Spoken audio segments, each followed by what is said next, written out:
against Gervonta. Oh, he's a problem. He's going to be a problem for bro. everybody. He's going to be a problem, bro. Speed is bananas. Yeah. You ever see him shadow box, like throw combinations? Oh, yeah. Is this sped up? Oh, How yeah. are you so fast? Yeah. It's not fair. He might have one of the fastest left hooks I've ever seen. For sure. I mean, it's right up there with everybody, all the great left hooks of the past. But the crazy thing is, like, bro, he don't even bring it out. He just goes from right here. It's so fast, bro. So fast. It's so fast, bro, and it's so fast and it hits so hard because even did you see the way Haney like? Tensions continue to build around the Ryan Garcia versus Conor Benn matchup. Joe Rogan cautions Benn about Garcia's dangerous left hook, while Terence Crawford suggests the fight could be less competitive than many expect. However, if Garcia becomes careless, experts believe Benn could capitalize with counters throughout the fight. I look at that fight like it's not going to be as a competitive fight like everybody think, because if Ryan get careless, he's going to get countered all day. If he gets careless, I think he'll fight very different than he fought with Barrios. I think he's got to. Barrios just couldn't keep up with the speed. I mean, Ryan's speed is extraordinary. He relies on it a lot, but I mean, that's not a knock. That's just like, if you had it, everybody should rely on that. I mean, that's speed. Shakur's a different animal. That's what I'm saying. Different. Well, a lot of people thought Devin Haney was different, though, right? A lot of people thought Devin Haney was going to give him real problems. When he dropped Devin early with a left hook, everybody was like, oh, this is different. Paulie Malignaggi also shared his thoughts and made his prediction clear. He stated that Garcia will win by knockout and does not expect the fight to last beyond 6 rounds. His reasoning is straightforward. Garcia is faster and more powerful in nearly every area, giving Benn very little chance to stay competitive once the fight intensifies. Just push on Garcia, Benn. I mean, a lot of people saying that Garcia is too skilled. Ryan knocks him out. The fight doesn't go 6 rounds, in my opinion. Ryan knocks him out. Why is that? Is that the disparity in skill? Yeah, I mean, disparity in skill, disparity in power. I don't think Conor Benn's that good, bro. I mean, I think it's obvious he's not that good, but, you know, Ryan Garcia is a very good fighter. You know, when he's motivated and he's pushing himself, and I think, you know, as a champion, Ryan will understand the responsibility on his shoulders as well to elevate his game. He's already at a very good level. He's already a very good fighter. But this fight is an opportunity for him to make a statement. He went even further when talking about Benn, dismissing him outright and arguing that he does not belong in the ring with a fighter at Garcia's level. In Malignaggi's view, this fight is Garcia's chance to make a major statement, not simply by winning, but by completely overwhelming Benn with a dominant and brutal performance. Because he's fighting a guy who's got a big name, but also a guy who probably doesn't belong in the ring with him. And so I think he's got a chance to do something of a statement in this fight by getting, you know, a massive, destructive type of victory. And I think that's probably what happens in the fight. While Duke McKenzie returned to the weight issue, he emphasized how difficult dropping back to 147 pounds could be for Benn after spending 4 years away from that weight. In his view, the weight cut alone could leave Benn drained, weakening any advantages he may have against a Garcia who has clearly improved his skills. Yeah, I don't know how he beats Ryan Garcia. I mean, listen, there's the lucky punch, of course there is, but Conor has not boxed at 147 for 4 years. And when you're trying to make weight and you have to drag to make weight, takes away your A game. Even his A game, I'm not so sure would beat Ryan Garcia, because Garcia is a much improved champion now. Since getting that belt wrapped around his waist, I think he's a much improved champion. He's mixed at high level. All right, he hasn't won all of his fights, Garcia, but he's beaten some quality fighters that are much better than Conor Benn. The conversation then shifts to Conor Benn's career path, with Spencer Oliver suggesting that his matchmaking has been carefully managed to support his progression and earnings. They question whether that strategy has genuinely prepared him for elite-level opposition, particularly with the 147-pound limit potentially becoming a major factor in the fight.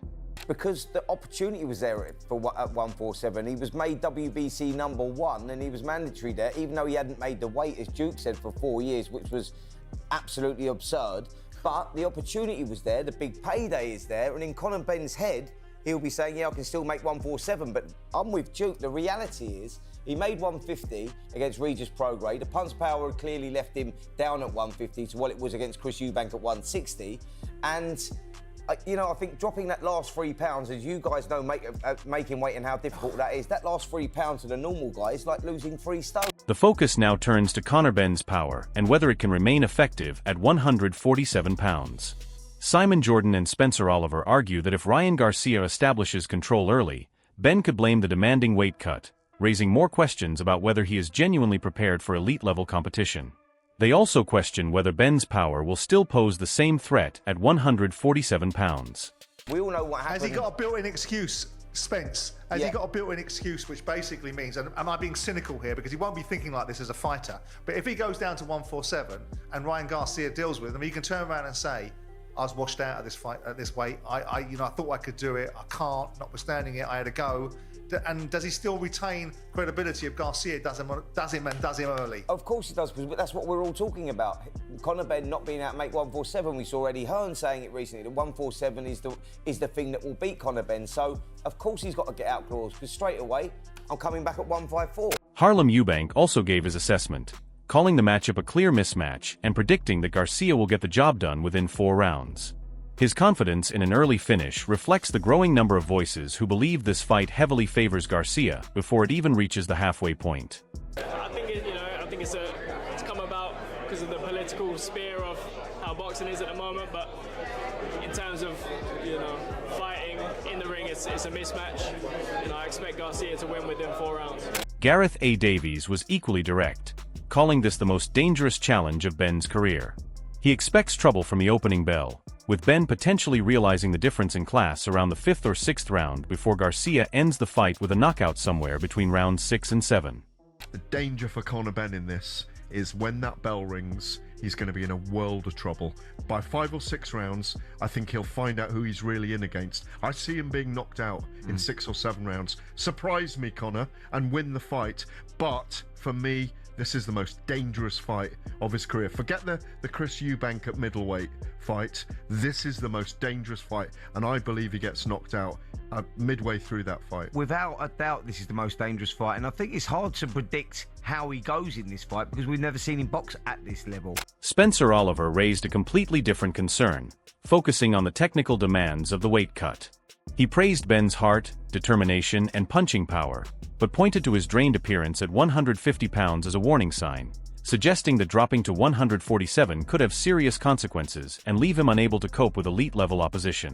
But one thing that really concerns me about Conor Benn going into this fight is not his characteristics and and his will to win and his punch power, but making 147. Yeah, it's going to be a fight.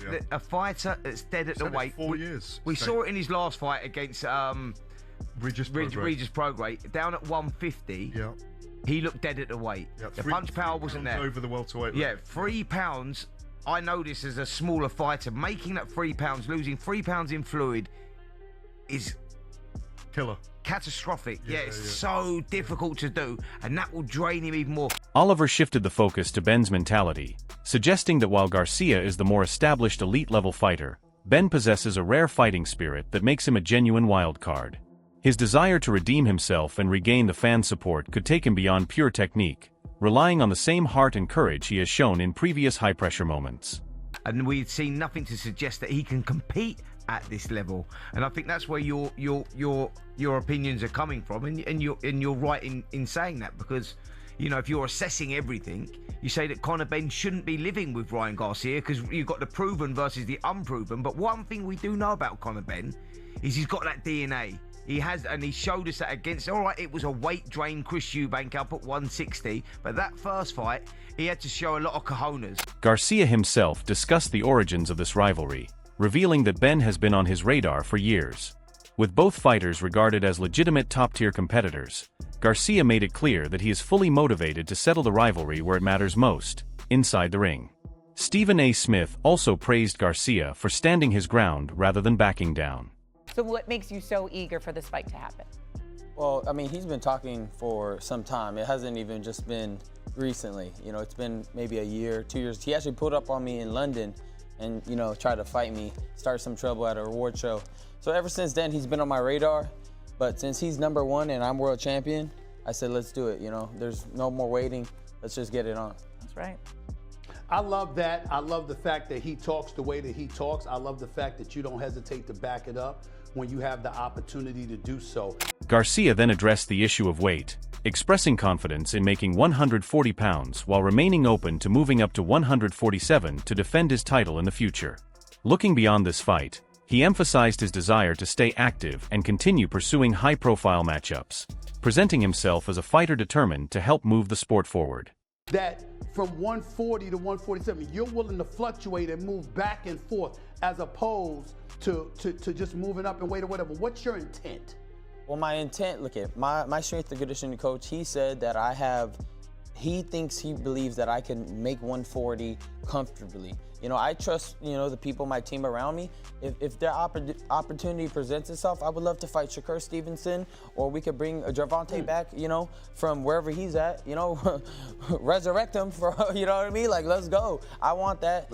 If the opportunity presents itself. Turning to the technical breakdown, Ade Oladipo described Garcia as an aggressive, high-energy fighter who constantly looks to apply pressure and dictate the pace rather than sit back. He drew a clear contrast with some highly skilled American fighters, praising Benn's willingness to turn the matchup into a real fight instead of allowing it to become a purely technical chess match. Conor Benn's going to bring it. Conor Benn is going to fucking fight. And sometimes when we watch these very talented American fighters, they're very, very good, but sometimes their fights are very, very boring, and you almost want someone to kind of push the action. For example, when Shakur was fighting Tia, look, Shakur is incredible, but you're thinking, come on, Tia, like, just go for it. You can't have a boxing match with Tia, you've got to have a fight. And look, Conor Benn could have fought Shakur and got knocked out, but Conor Benn's going to try and fight. That's the one thing about Conor, and I don't think anyone... Diving deeper into the mental aspect, the host highlighted how sharp Garcia can be when he is fully focused, pointing to his standout performance against Barrios as evidence of what he can do. However, that assessment also came with a warning. When Garcia loses focus, his output noticeably decreases, similar to what happened against Rolly Romero. Could disagree with it. And he's dedicated. He's dedicated. One thing about Ryan, sometimes you're like, okay, is Ryan on it? Because if Ryan's on it, Ryan's an elite fighter. I think we saw that against Barrios where he was on it.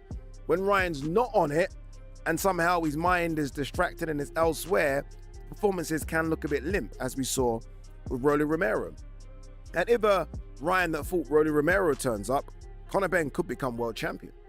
Like, that's not out of the realms of possibility. Conor Benn could beat Ryan if Ryan turns up out of shape and not focused. From there, the conversation turned tactical, touching on Benn's approach to managing his weight and how his rising profile in the American market could work in his favor against Garcia.